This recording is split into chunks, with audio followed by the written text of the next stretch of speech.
संत शिरोमणि आचार्य गुरुवर श्री विद्यासागर जी महाराज की जय। और हम योग प्रणेता मुनिश्री 108 प्रणाम में सागर जी महाराज की जय। ओम अरहम नमः। श्री तत्वात् सूत्र के दूसरे अध्याय की कक्षा में आप सभी का स्वागत है। चलिए अब हम पूछे मुनिश्री से आज की कक्षा का श्रवण कर अपना मोक्ष मार्ग प्रशस्त करते हैं। मोक्ष मार्गस्य नेतारं भेत्तारं कर्मभूरतां ज्ञातारं विश्वतत्त्वानां वन्दे तद्गुणलब्धये। तत्वार्थ सूत्र के द्वितीय अध्याय में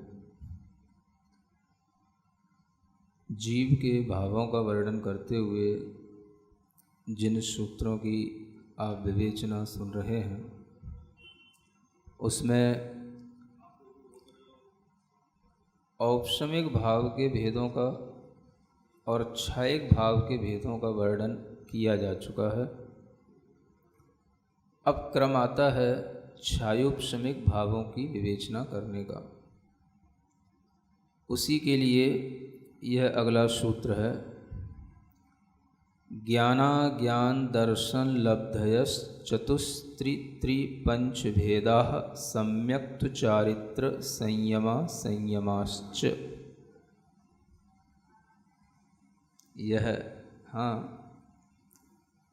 यह सूत्र है। तो इस सूत्र में क्षयोपशमिक भावों का कथन किया गया। बताया जा चुका है कि क्षयोपशमिक भाव 18 प्रकार के होते हैं। द्विनवाष्टादशैकविंशति त्रिभेदा। इस सूत्र में 18 प्रकार के क्षयोपशमिक भाव बताए गए हैं। हम थोड़ा सा ये जानने की पहले कोशिश करें कि क्षयोपशमिक भाव का मतलब क्या होता है। थोड़ी सी सैद्धांतिक परिभाषा को हमें समझना जरूरी है।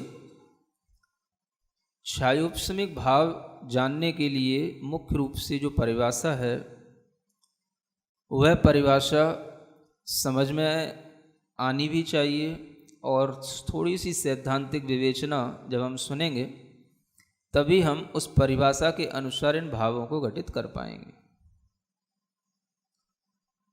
कर्मों में अनुभाग की शक्तियाँ होती हैं और उन अनुभाग शक्तियों में 2 प्रकार की अनुभाग शक्तियों का वर्णन किया जाता है। एक देशघाती स्पर्धक के रूप में और एक सर्वघाती स्पर्धक के रूप में। स्पर्धक यह एक नया शब्द आ गया आपके लिए।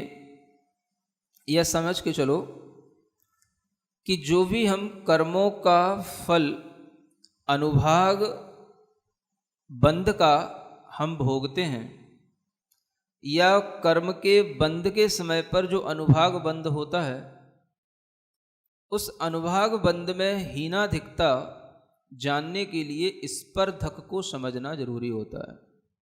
यह स्पर्धक क्या होता है तो आप इतना सा समझ सकते हैं कि कोई भी परमाणु होता है तो उस परमाणु का अपना प्रदेश होता है, और उस प्रदेश के अंदर अविभागी प्रतिच्छेदों की शक्तियां होती हैं।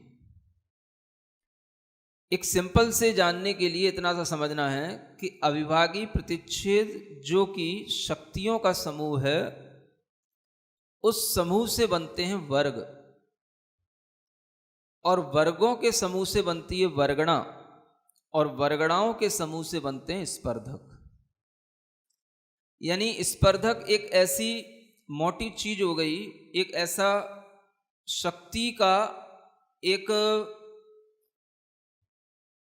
ऐसा बंध हो गया जिसके माध्यम से हम उस कर्म की शक्ति का अनुभव कर सकते हैं। किसी भी चीज पर जब कोई दूसरी चीज जम जाती है तो उसकी शक्ति देखी जाती है। जैसे कहीं काई लग गई है या लोहे पर जंग लग गई है तो ये देखा जाता है कि ये जंग कितनी पुरानी है, कितनी मोटी है। उसके ऊपर एक पपड़ी सी पड़ जाती है। आप सिंपल से इतना ही समझ लो कि स्पर्धक का मतलब एक पपड़ी टाइप की है जो हमारी आत्मा के ऊपर कर्मों के अनुभाग की पड़ गई है। अब ये स्पर्धक दो प्रकार के होते हैं, एक देशघाती होते हैं और एक सर्वघाती होते हैं। समझना ये देशघाती और सर्वघाती की व्यवस्था को जरूरी है। सर्वघाती जो शक्ति होगी, सर्वघाती जो स्पर्धक होंगे, वो जब तक हमारे उदय में रहेंगे, कर्म फल के माध्यम से उनका उदय हमें महसूस होगा, तो उसके उदय में आत्मा का कोई भी गुण प्रकट नहीं होगा, या वो सर्वघाती स्पर्धक आत्मा के जिस गुण के ऊपर होएगा, जिस गुण को घात करेगा, तो आत्मा का वह गुण अपनी किसी भी प्रकार की शक्ति को प्रकट नहीं कर पाएगा जब तक कि सर्वघाती स्पर्धक का उदय है। नाम भी ऐसा ही है, सर्वघाती माने सबका घात करने वाला, माने समस्त जो आत्मा के गुण की शक्ति है उसको वह घात करता है, इसलिए उसका नाम क्या है? सर्वघाती। और स्पर्धक मतलब हो गया एक अनुभाग की शक्ति। तो जो कर्म में फल देने की अनुभाग शक्ति है वो दो रूपों में जानी जाती है, एक सर्वघाती स्पर्धक और एक देशघाती स्पर्धक। देशघाती स्पर्धक का मतलब क्या होगा? देशघाती का मतलब वह अनुभाग का जब उदय होगा तो उसमें उसकी पूरी की पूरी शक्ति, उस गुण की नाश करने की क्षमता नहीं होगी, वह उसकी थोड़ी शक्ति का ही घात कर पाएगा। उसको क्या बोलेंगे? देशघाती स्पर्धक। कोई भी कर्म होता है तो उस कर्म में यह देखा जाता है कि इसमें सर्वघाती स्पर्धक हैं या देशघाती स्पर्धक हैं। कोई कोई कर्म की प्रकृतियां ऐसी होती हैं उनमें सर्वघाती ही होते हैं, और कोई कोई ऐसे होते हैं जिनमें देशघाती ही होते हैं, और कोई कोई ऐसे भी होते हैं जिनमें कुछ सर्वघाती शक्तियां भी होती हैं, कुछ देशघाती शक्तियां भी होती हैं। तो इस तरह से इन पहले देशघाती और सर्वघाती की जब हम व्यवस्था को थोड़ा सा समझने लगेंगे तब हमें क्षयोपसम भाव समझ में आने लगेगा। समझ में आ रहा? अब इसमें तो कोई ज़्यादा दिक्कत की बात है नहीं है कि एक देशघाती शक्ति है जिसके कारण से आत्मा का कुछ गुण प्रकट हो जाएगा, है ना, और एक सर्वघाती शक्ति है जो आत्मा का गुण पूरा का पूरा दबा देगी, उसको प्रकट नहीं करने देगी। वो शक्ति समझने के लिए, जैसे केवल ज्ञानावरणी कर्म है। कौन सा कर्म? केवल ज्ञानावरणी कर्म। ये केवल ज्ञानावरणी कर्म क्या है? इसमें जो अनुभाग शक्ति है ये सर्वघाती शक्ति है इसकी। इसमें जो स्पर्धक होंगे वो सब सर्वघाती होंगे। क्यों होंगे?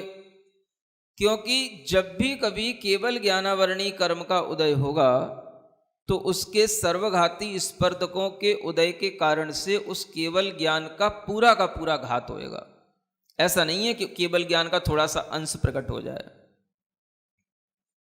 इसलिए ये प्रकृति भी सर्वघाती कहलाती है और इसके अंदर जो स्पर्धक होंगे वो भी सर्वघाती होंगे।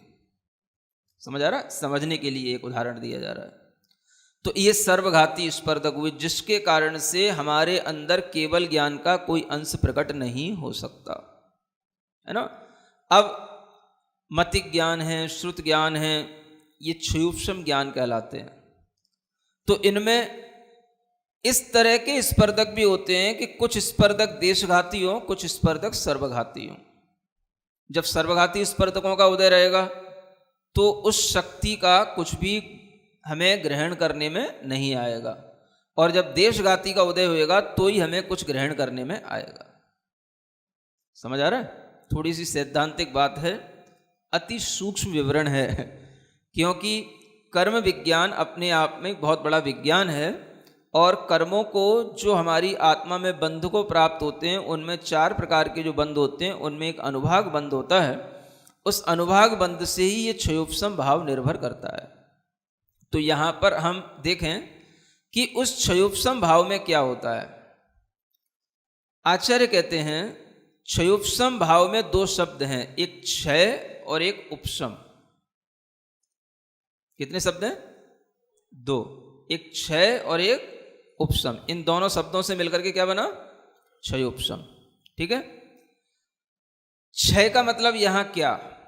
यहां क्षय का मतलब वो नहीं जो हमने कल पढ़ाया था, है ना, कर्मों का अत्यंत क्षय हो जाना, वो यहां पे नहीं लिया जाएगा। अब यहां पे सत्यानाश नहीं है, यहां पर कर्म के क्षय का और उपशम का मिला जुला भाव आएगा, जिसका नाम है एक भाव क्षयोपशम भाव।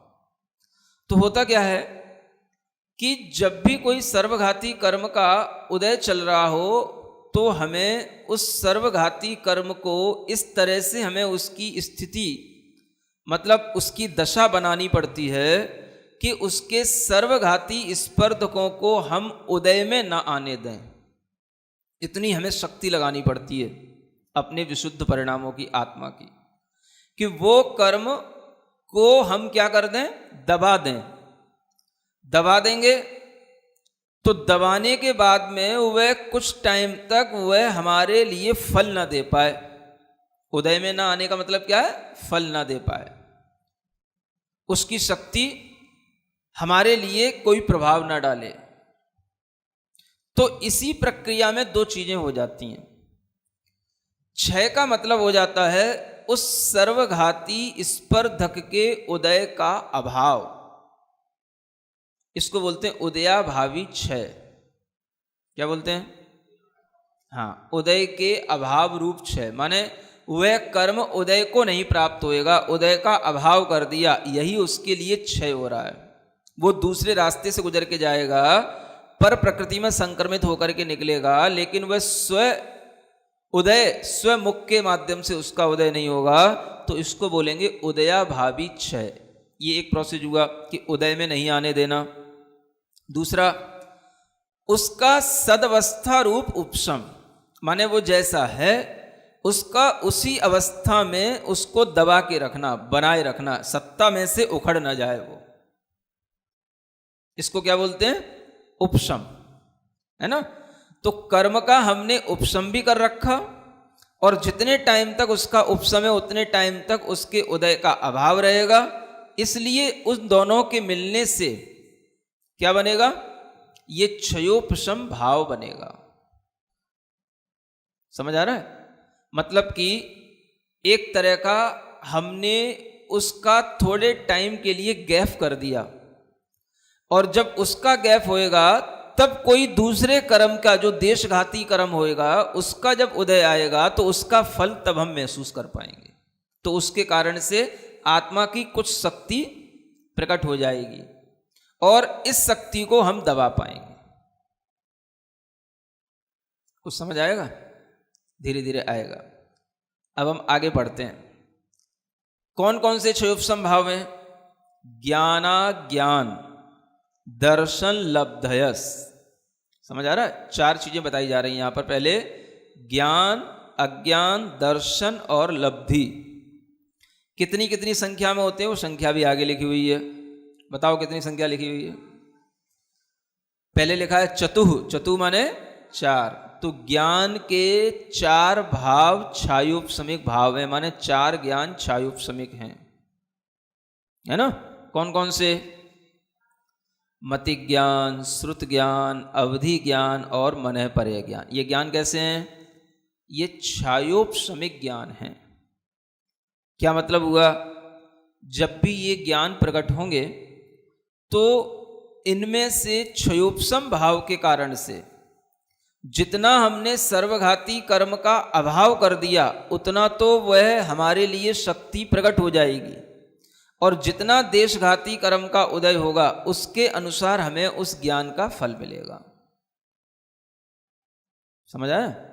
यानी सर्वघाती स्पर्धक का सदवस्था रूप उपशम और उदयाभावी क्षय, ये बना के रखना है। और जो देशघाती स्पर्धक होगा उसके उदय में वह ज्ञान क्या करेगा कि जितना अंश है उसका कुछ अंश तो हमें ज्ञान का प्रकट होने लग जाएगा। अब जैसे अवधि ज्ञान है तो अभी हमारे अंदर अवधि ज्ञान का कोई क्षयोपशम नहीं है। यानी क्या हो रहा है? अवधि ज्ञान के सर्वघाती स्पर्धकों का हमारे ऊपर प्रभाव पड़ रहा है, किसी को नहीं होएगा अवधि ज्ञान। इसका मतलब क्या है कि उस अवधि ज्ञानावरण के सर्वघाती स्पर्धकों का उदय चल रहा है। उन सर्वघाती स्पर्धकों की इतनी शक्ति है कि आप कितनी विशुद्धि कर लो, आपके अंदर उतनी विशुद्धि नहीं आ सकेगी कि आप अवधि ज्ञानावरण का क्षयोपशम करवा पाए। क्षयोपशम नहीं हो सकेगा उसका। समझ आ रहा है? तो क्या होगा, मान लो अवधि ज्ञानावरण कर्म का कभी क्षयोपशम हुआ, तो क्षयोपशम में क्या होएगा, कुछ सर्वघाती स्पर्धकों का जो हमने अभाव कर दिया, तो उसके कारण से जो शक्ति पूरी की पूरी दबी थी वो अब कुछ प्रकट होने लग जाएगी। और देशघाती कर्म उसके साथ में उदय रहेंगे, देशघाती स्पर्धकों का, तो वो क्या करेंगे, वो उस देशघाती कर्म स्पर्धकों के कारण से उस ज्ञान की शक्ति एक प्रकार की तो है नहीं है। अब अवधि ज्ञान में भी देशावधि ज्ञान है, परमावधि ज्ञान है, सर्वावधि ज्ञान है, तो कुछ ज्ञान प्रकट हो रहा है और कुछ नहीं प्रकट हो रहा है। तो जो नहीं प्रकट हो रहा है वो तो सर्वघाती अभी भी कर्म स्पर्धकों का उदय चल रहा है, उसके कारण से नहीं प्रकट हो रहा है। और जो प्रकट हो रहा है वो सर्वघाती स्पर्धक जो दब गए और जितना देशघाती स्पर्धकों का उदय है उसके कारण से वो ज्ञान प्रकट हो रहा है। तो देशघाती स्पर्धक क्या करते हैं, वो हमारे लिए पूरा का पूरा शक्ति का घात नहीं करते, उनके उदय होने पर कुछ ज्ञान का अंश प्रकट होएगा लेकिन पूरा का पूरा प्रकट नहीं हो पाएगा। समझ में आया? इसलिए जब भी कभी अवधि ज्ञान का क्षयोपशम होएगा तो उसमें भी क्षयोपशम होने पर सबका अवधि ज्ञान एक जैसा नहीं हो जाएगा। अवधि ज्ञान सबका अलग अलग रहेगा। सबके अवधि ज्ञान के जो क्षयोपशम में अंतर आता है तो किससे आएगा, जो देशघाती स्पर्धकों का उदय चल रहा है उनका जो रस होएगा वो जब धीरे धीरे कम होएगा तो सब अवधि ज्ञान का क्षयोपशम बढ़ता चला जाएगा। ऐसी मति ज्ञान में होता है, ऐसी श्रुति ज्ञान में होता है। यानी कभी भी ज्ञान का क्षयोपशम प्रकट हुआ तो उसमें सर्वघाती स्पर्धकों का तो पहले अभाव होना चाहिए तत्संबंधी जो भी ज्ञान प्रकट हो रहा है, और उसमें देशघाती जो स्पर्धक हैं उनका उदय होना चाहिए। और उस उदय को भी जब हम उस देशघाती स्पर्धक के भी उस रस को, ये क्या है, रस है, कर्मों का फल है, कर्मों का रस है, तो उस रस की भी शक्ति को जैसे जैसे हम कम करते जाएंगे देशघाती की, तो हमारे ज्ञान में वृद्धि होती चली जाएगी। समझ आ रहा है? इतना समझते हुए हम थोड़ी सी आगे बढ़ने की कोशिश करते हैं। तो ज्ञान का मतलब यहां पर क्या है, ज्ञान का मतलब है सम्यक ज्ञान। सम्यक ज्ञान का मतलब सम्यक दर्शन के साथ होने वाला ज्ञान सम्यक ज्ञान कहलाता है। उस सम्यक ज्ञान को यहाँ पर क्षयोपशमिक ज्ञान कहा गया, जिसे हम मतिक ज्ञान, श्रुत ज्ञान, अवधि ज्ञान और मनःपर्य ज्ञान इन 4 नामों से जानेंगे। क्योंकि केवल ज्ञान का भाव क्षयोपशमिक नहीं होता, केवल ज्ञान तो क्षयिक भाव में आ चुका, कल आ चुका, बता चुके।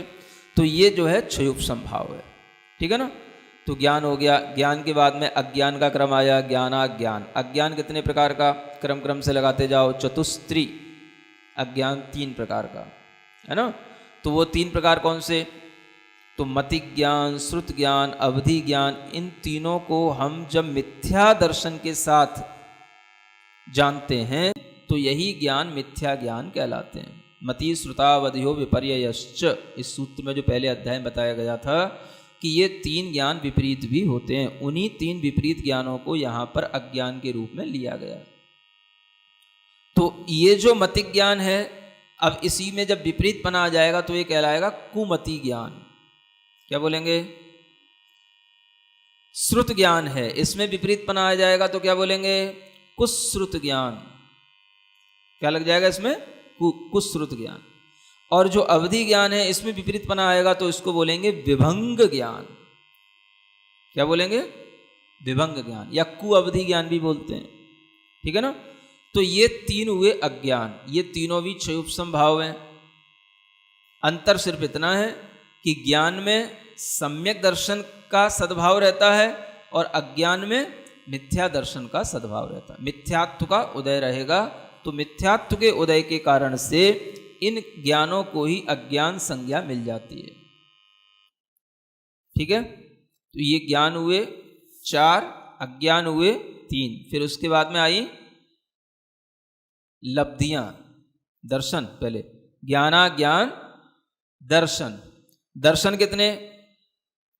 तो वो भी आप संख्या आगे देखें, चतुस्त्री चतुः, फिर आया ना 4, तो दर्शन कितने होंगे? 4।